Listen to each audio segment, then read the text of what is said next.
చంద్రబాబు నాయుడు గారు press meet పెడితే బుర్ర చెడిపోతుంది. చెప్పిందే చెప్పి చంపి వదిలి పెడుతున్నారు తప్ప మరొకటి లేదు. ఏదేదో చెప్తున్నాడు. అద్భుతమైన అభివృద్ధి జరుగుతుంది అంటున్నాడు. ఏంటో మరి నాకు అర్థం కాల. ఎక్కడ జరుగుతుందో అర్థం కాల. ఈ మధ్యన అన్నాడు పిల్లలు కానీ అంటున్నాడు. ఏమండి మీకు ఇద్దరు పిల్లలేనా?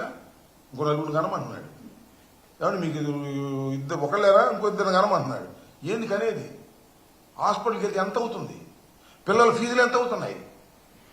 అరే నువ్వు ఇస్తానన్నేమో 15,000 ఎగ్గొట్టేశావు. ఇప్పుడేం పిల్లల్ని ధారాళంగా కనాలంట. ఆయన మాత్రం ఒక్కనే కంటాడు, వాళ్ళ అబ్బాయి కూడా ఒక్కనే కంటాడు. ఇది చెప్పేటందుకే నీతులు ఉంటాయి, మరీ ఉండవు. ఇది ఉన్న పరిస్థితి. చంద్రబాబు నాయుడు గారు చెప్పడానికి మాత్రం అద్భుతంగా చెప్తాడు. అరే అప్పుడు మా రోజుల్లో ఇద్దరు లేక ముగ్గురు అనేవాళ్ళండి, ఈయన ఒకడంగా అన్నాడు. ఏంటో మరి నాకు అర్థం కాల. పోనీ మొన్న వాళ్ళ అబ్బాయి ఆయన లింగులిటుకు. దేశంలో మాత్రం అందరు కనాలి. ఒక్కొక్క పురుడికి ఒక్కొక్క కాన్పుకి ₹1,00,000 60,000 70,000 ₹1,00,000 అవుతుంది పేదోడికి.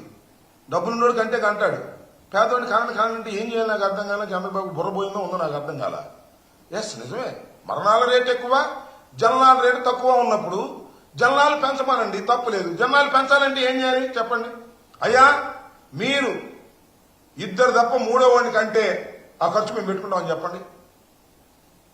లడ్డూలో కొవ్వు కలిసిందని నిరూపణ లేనటువంటిది, ఆధారాలు లేనటువంటిది మా మీద అలాంటి అసత్య ఆరోపణ చేశారు. ఆ పాపమే ఇవాళ కొడుతుంది.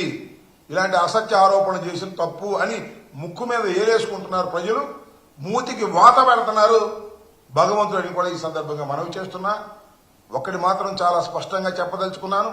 ఈ రాష్ట్రంలో ఇప్పుడు ఎన్డీఏ ప్రభుత్వం లేదు, కూటమి ప్రభుత్వం అసమర్థ పాలన జరుగుతూ ఉంది. దేని మీద కంట్రోల్ లేదు. పత్రికల్లో మాత్రం పుంఖాలుగా కథనాలున్నాయి.